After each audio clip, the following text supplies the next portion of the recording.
ക്ലാസ്സിന് നമസ്കാരം. കൂട്ടുകാരെ, നമുക്ക് നമ്മുടെ ക്ലാസ്സിൽ അധികാര സ്ഥാനം ലഭിച്ചാൽ നമ്മൾ എന്ത് ചെയ്യും? നമ്മൾ നമ്മുടെ കൂട്ടുകാരെ ഭരിക്കും, അല്ലേ?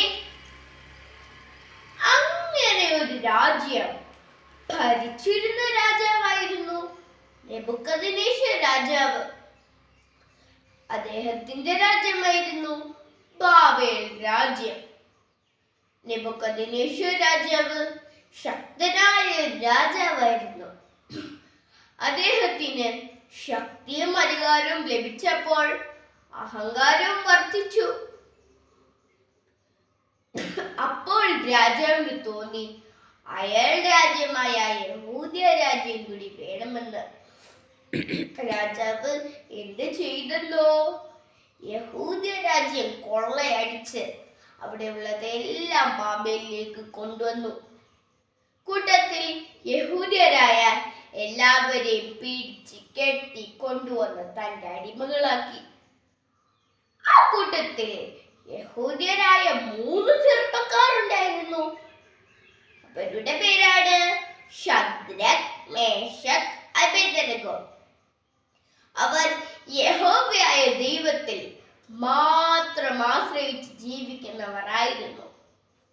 കൂട്ടുകാരെ, യാതൊരു പ്രലോഭനങ്ങൾക്കും യഹോവയായ ദൈവത്തിൽ നിന്നും അവരെ അകറ്റുവാൻ കഴിഞ്ഞില്ല.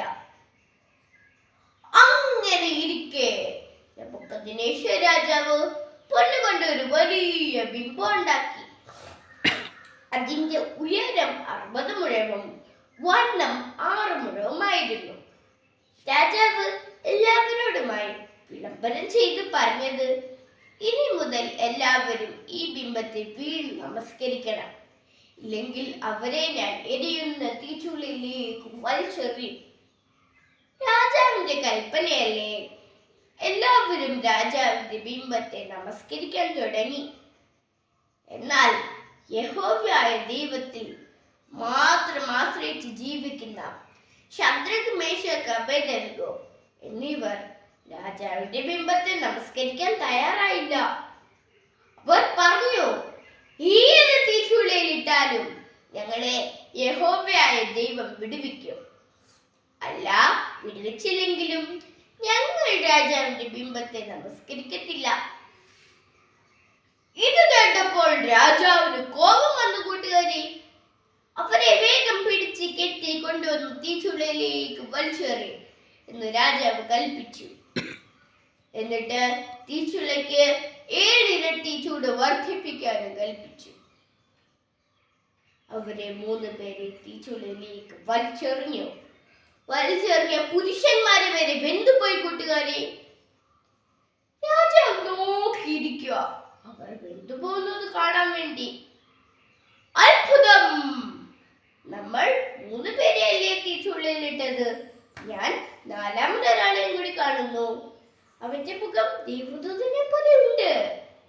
രാജാവിനൊപ്പം മാനസാന്തരമുണ്ട്. കൂട്ടുകാരെ, രാജാവ് വീണ്ടും കൽപ്പിച്ചു, അവരെ വേഗം പുറത്തു കൊണ്ടുവരിക.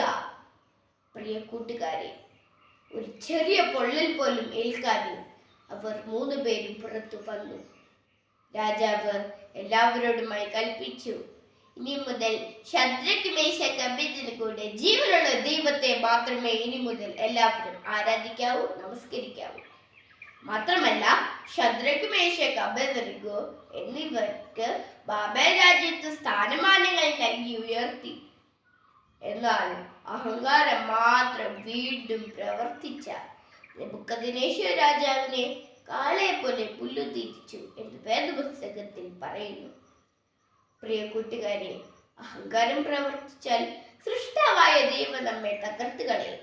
എന്നാൽ ദൈവത്തിൽ മാത്രം ആശ്രയിച്ചും ഉറച്ചും വിശ്വസിച്ചും ജീവിച്ചാൽ ദൈവം നമ്മെ ഏത് പ്രതികൂല സാഹചര്യത്തിൽ നിന്ന് വിടുവിക്കുകയും തക്ക സമയത്ത് ദൈവം നമ്മെ ഉയർത്തുകയും ചെയ്യും. നന്ദി, നമസ്കാരം. Very good. 4 മിനിറ്റ് 42